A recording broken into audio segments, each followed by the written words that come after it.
திராவிடமும் தமிழ் தேசியமும் இந்த மண்ணோட இரண்டு கண்கள் என்பதுதான் நம்மளுடைய தாழ்மையான கருத்தும்.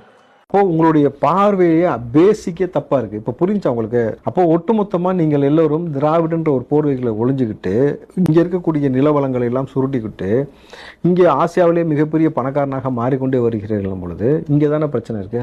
அப்ப திராவிட முகமூடிய முதல்ல உடைச்சாதான் முதல்ல இவங்க வரலாறு என்னன்னு தெரியும்.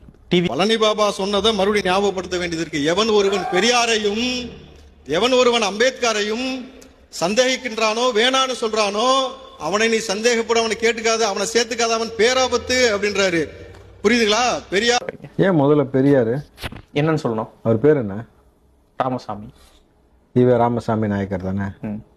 எப்படி ஈவே ராமசாமி நாயக்கர் வந்து பெரியாரா மாறினாரு? அந்த போர்வை உங்களுக்கு ஏன் தேவைப்பட்டுச்சு?